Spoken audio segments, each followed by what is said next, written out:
আস্তে আস্তে সামনে যান না।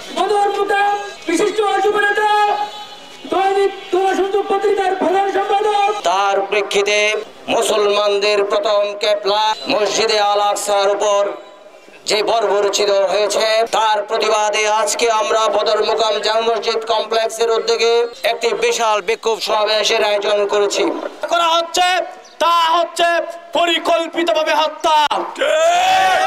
এটিকে বিশ্ব মুসলিম যেমনি ভাবে নিন্দার জ্বর বয়েছে এবং বাংলাদেশ থেকে আমরা সুস্পষ্টভাবে আমরাও বিবৃতি দিয়েছি।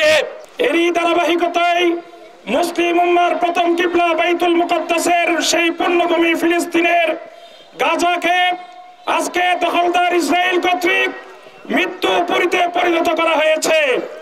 আমাদের সেই প্রথম কিবলা বাইতুল মুকদ্দাস সহ সেই ফিলিস্তিনের মা বোনদেরকে, শিশু কিশোর মহিলা সহ সর্বস্তরের মুসলমানদেরকে যেভাবে নিধন করা হচ্ছে সেই ইহুদি কর্তৃক ইসরায়েলের পক্ষ থেকে এবং আমেরিকা সহ বিভিন্ন রাষ্ট্রের ইন্ধনের মাধ্যমে সেই ইহুদি সেই জার সন্তানেরা মুসলমানদেরকে নিধনে নেমেছে।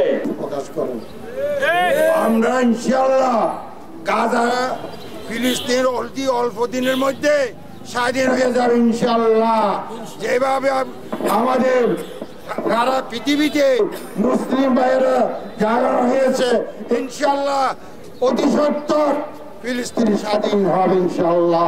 ফিলিস্তিনকে একেবারে নির্বংশ করে মুসলমান শূন্য করে তারা ফিলিস্তিনকে দখল করতে চায়। আমরা এটা কোনো প্রকারে হতে দিতে পারি না।